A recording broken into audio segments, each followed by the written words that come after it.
ವಿಧಾನಸಭೆ ಚುನಾವಣೆ ಬಹಿರಂಗ ಪ್ರಚಾರಕ್ಕೆ ಅಂತಿಮ ದಿನವಾದ ಇಂದು ತವರು ಜಿಲ್ಲೆಯ ವಿವಿಧೆಡೆ ಜೆಡಿಎಸ್ ವರಿಷ್ಠ ಎಚ್.ಡಿ. ದೇವೇಗೌಡರು ಬಿರುಸಿನ ಪ್ರಚಾರ ನಡೆಸಿದರು. ಅರಕಲಗೂಡು ಕ್ಷೇತ್ರದ ಅನೇಕ ಕಡೆ ಸಂಚರಿಸಿದ ದೇವೇಗೌಡರು ಜಿಲ್ಲೆಯ 7 ಸ್ಥಾನಗಳನ್ನು ಗೆಲ್ಲಿಸಿಕೊಡಬೇಕು ಅಂತ ಜನತೆಯಲ್ಲಿ ಮನವಿ ಮಾಡಿದ್ರು. ಇದೇ ವೇಳೆ ಕಾವೇರಿ ನೀರು ಹಂಚಿಕೆ ವಿಚಾರದಲ್ಲಿ ನಾಡಿಗೆ ಆಗಿರುವ ಅನ್ಯಾಯ ಸರಿಪಡಿಸಬೇಕೆಂದು 81ನೇ ಇಳಿ ವಯಸ್ಸಿನಲ್ಲೂ ಹೋರಾಡ್ತಿರೋದಾಗಿ ಪಕ್ಷದ ಹೋರಾಟಕ್ಕೆ ತಾವೆಲ್ಲರೂ ಬೆಂಬಲ ನೀಡಬೇಕು ಅಂತ ಮನವಿ ಮಾಡಿಕೊಂಡ್ರು. ಈ ದೇಶದಲ್ಲಿ ಪರ್ಯಾಯವಾಗಿ ಇವೆರಡೂ ರಾಜಕೀಯ ಪಕ್ಷಗಳ ವಿರುದ್ಧವಾಗಿ ಈ ದೇಶದಲ್ಲಿ ಮತ್ತೊಂದು ಶಕ್ತಿ ಮೂಡುತ್ತೆ. ನಾನು ಈ ಇಳಿ ವಯಸ್ಸಿನಲ್ಲಿ ನಾನೇ ಒಳಗೆ ನಿಂತಿದ್ದಾವೆ. ತೀರ್ಮಾನ ನಿಮ್ಮದು, ನಿಮ್ಮ ನೀರು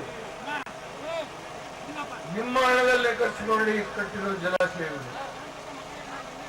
2 ರಾಷ್ಟ್ರೀಯ ಪಕ್ಷಗಳು ಏನ್ ನಮ್ಗೆ ಕೈ ಕೊಟ್ಟಿದ್ದಾರೋ ಬಿಜೆಪಿ ಮತ್ತು ಕಾಂಗ್ರೆಸ್ ಅದನ್ನು ಬಗ್ಗು ಬಡಿದು ನೀವು ಈ ಒಂದು ಮಾನ್ಯತೆ ಪಡೆದಂತ ಜಾತ್ಯತೀತ ಜನತಾದಳ ಏನಿದೆಯೋ ಅದು ನಿಮ್ಮ ಪಕ್ಷ, ನಿಮ್ಮ ಹಣದಲ್ಲಿ ಕೈ ಮುಗಿದು ಸರ್ವರಲ್ಲಿ ಪ್ರಾರ್ಥನೆ ಮಾಡ್ತಾನೆ.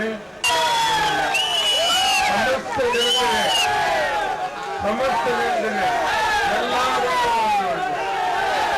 ಎಲ್ಲ ಸಮುದಾಯಕ್ಕೆ